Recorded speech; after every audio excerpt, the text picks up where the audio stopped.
Hello YouTube, here I have a Dell Inspiron 17 5000 series laptop to show all of you. This video isn't really going to be a review, or even an overview, kind of just a first impressions video. I've only had it for a handful of days, and I don't really have enough insight to really make a full-blown review, but I'll just be kind of showing my thoughts so far on the laptop. So to start off, this is the AMD model of this version of Dell. So it's got a quad-core AMD CPU instead of an i5 or an i7.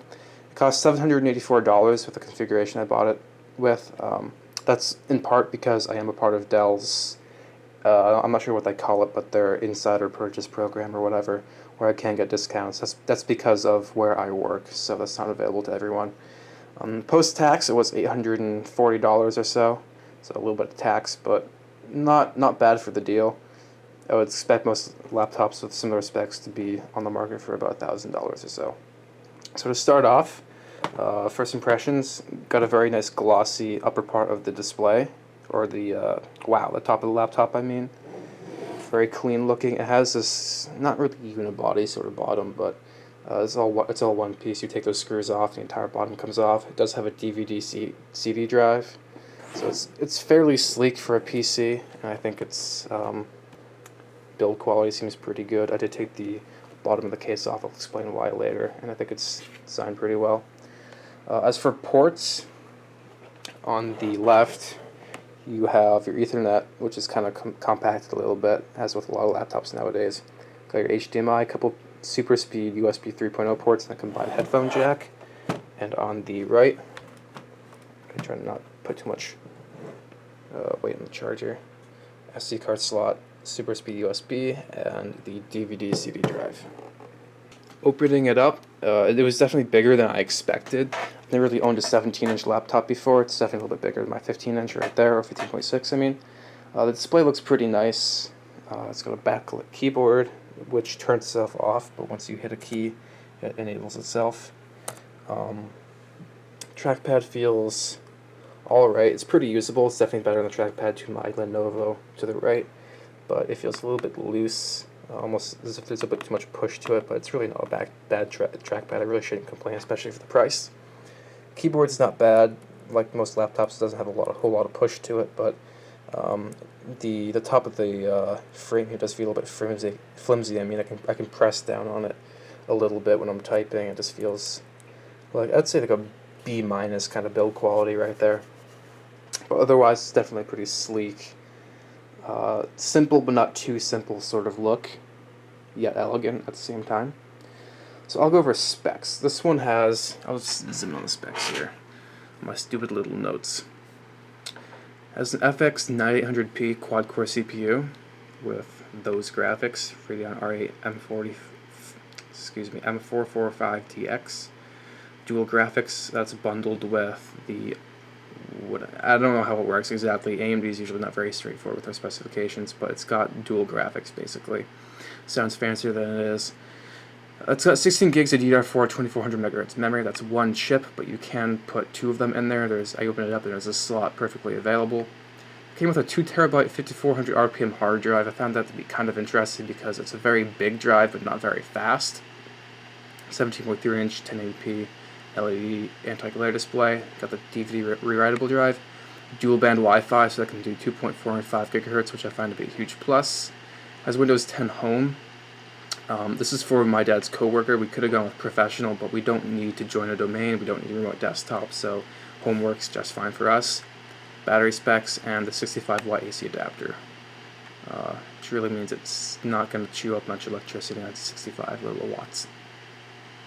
So to get down to my first impressions of actually using it, it wasn't the fastest thing in the world. It boots up a little bit slow, and one of the first things I did was remove all the crummy bloatware that Dell puts on their machines when you buy them. All the junk that you just don't need to use. All the PC manufacturers seem to do that. No biggie though, only took a few minutes.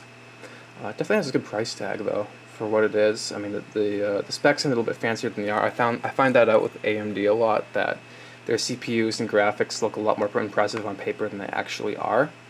So the CPU is 2.7 GHz, but has some sort of turbo boost style function that puts up to 3 or 3.2 GHz sometimes. But even idling right now, my CPU is over 60%. Almost, wow. It's about 70% just idling, doing nothing. We're just, actually I am running Dropbox, downloading a bunch of files, but 13 files left to go, because there's a lot of stuff in the Dropbox, but that's the only thing that's running besides antivirus, and it's using up a huge portion of its CPU already.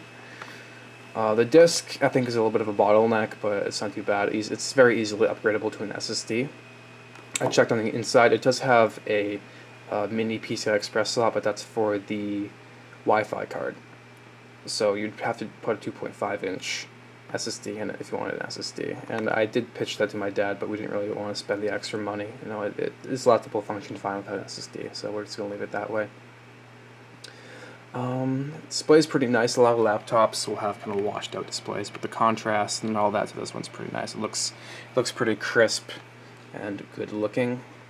Backlit keyboard turns itself off if you don't hit it for a while. It's not super fancy, but it definitely gets the job done. What I did notice is that the CPU is a little bit underpowered. Like I said, it does seem to get taxed a little bit, just kind of doing nothing.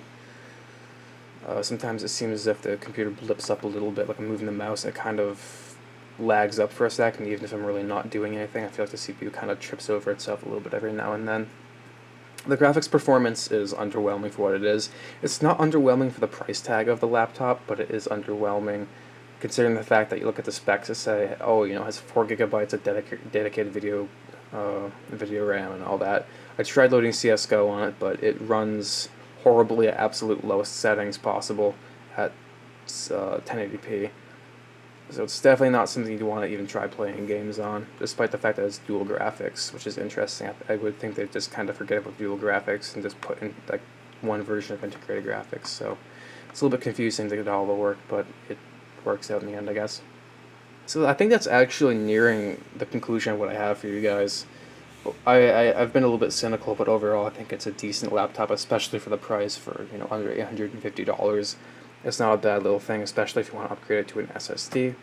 Good amount of RAM. It seems like there's a lot of machines nowadays where you can spend almost $1,000 and not get any more than 8 gigs of RAM, which is kind of ridiculous. Huge hard drive capacity, which is great. You know, those 2 terabytes are useful for people who need them. We won't, but it's there if you want it. I think the design is nice. It looks nice. Hopefully, it'll pass the test of time and it won't get too bloated up and old and slow within the first few months, but we'll see. So thank you all for watching. I hope you enjoyed the video. Again, it's kind of just a first impressions video. It doesn't really have that much depth. It's not really meant to be a review, but I hope all of you found it at least a little bit interesting. So I apologize for it not being the most professional video I've ever done, but as always, thank you all for watching, and I hope to see you in my future videos.